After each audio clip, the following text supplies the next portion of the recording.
guys, welcome back to my channel. So I wanted to give you an update on the seed snails. In my last video you would have seen that I actually thinned out the seedlings, and I just wanted to give you an update. I started these seed snails on February 20th and today is March 26th. So let's have a look. So this is what the peppers are looking like. As you can see, there are some true leaves that are forming. So far, they're looking really good, very healthy. As you can see, the roots are all growing down, so that's great. And I have been bottom watering it. So this is the celery. Aren't they beautiful?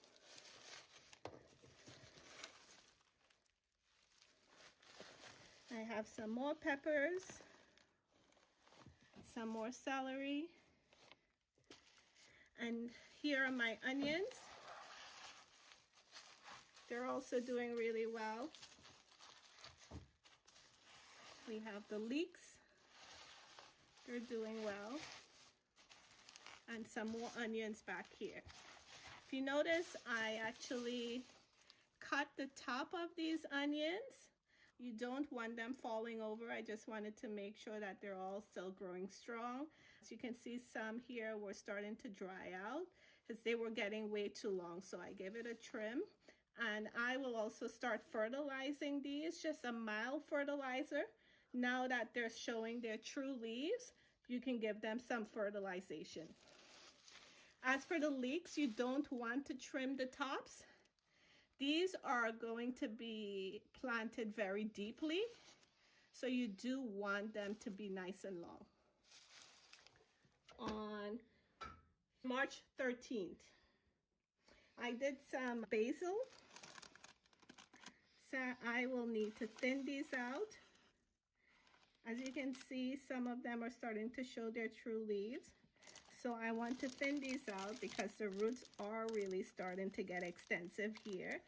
So to avoid damage, you want to thin these out while it's young. I planted some daisies. I did some bee balm. Haven't seen anything sprouted yet in this section. In this seed snail, I did a lot of petunias. As you can see, there's tons of petunias in here, so this needs to be thinned out.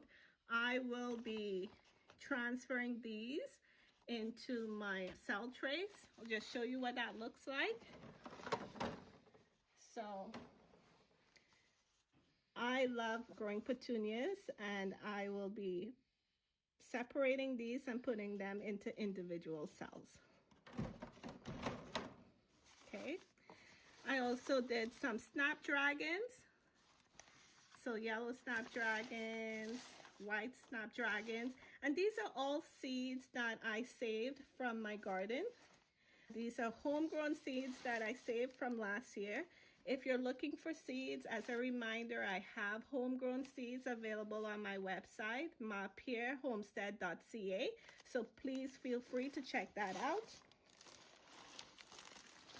Over here, I'm growing some straw flowers, as well as some statice. And I also started my sweet potato slips. And so we'll see how this goes. Right now, as you can see, there are some sprouts here and some shoots growing up.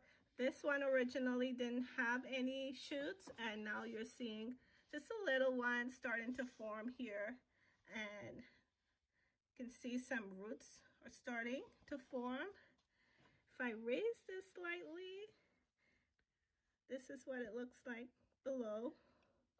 Soon there would be lots of roots starting to form there. So this will continue to grow. I need to moisten the soil, so you keep it nice and warm and have the soil moist, and it should be fine. Okay, above here, I do want you to see how I have this set up. So this is my grow stand. And as you can see, There's a bit of a distance here. I would say it's probably like 12 inches in height. So when you're starting young seedlings, you do want it to be a bit closer to the lights, the grow lights that you're using. So in order to do that, I have this box to lift this tray up so that everything can be closer to the light. So I'll just take this down for a moment so you can see what I have here. So I have some arugula growing here, some kale, dino kale and some regular kale, red cabbage. For the first time this year, I'm trying out loofah. They're all germinated, which is great.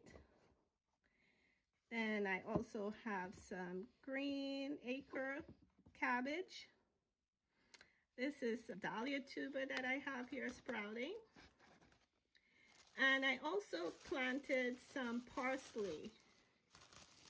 Now these, I think I planted a bit too late, so nothing really has sprouted yet. I planted these, I believe, on March 20th, which was just a few days ago. I should have started these earlier, but I think that should be fine. Parsley does take a while to germinate, so you do have to be patient. In April, early April, we should be getting our potatoes out, our seed potatoes. I will do another video for that one. Okay, so anyway, I hope you guys are enjoying this information. Stay tuned. I will keep you posted on how everything is going. Thank you, and see you next time.